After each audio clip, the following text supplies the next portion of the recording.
Remaniement ministériel. Paul Atanganji a encore lourdement frappé, Paul Biya émerveillé. Les informations portées sur l'actualité politique camerounaise tant sur le plan régional que national pour vous permettre d'être à la une de l'actualité. Telle a toujours été notre priorité. Alors, si vous êtes nouveau, n'hésitez surtout pas de vous abonner et de cliquer sur la cloche de notification pour ne plus rater aucune de nos vidéos. On commence.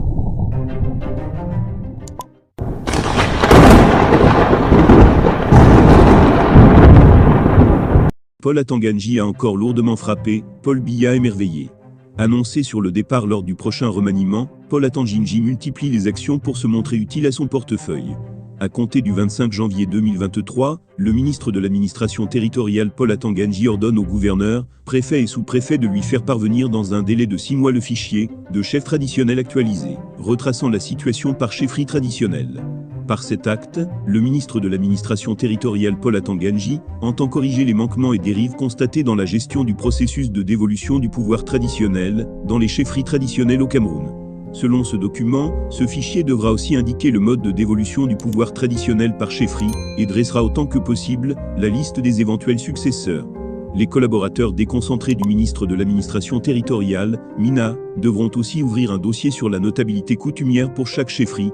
Le ministre leur demande par ailleurs de se conformer aux dispositions du décret N-77/245 du 15 juillet 1977 portant organisation des chefferies traditionnelles.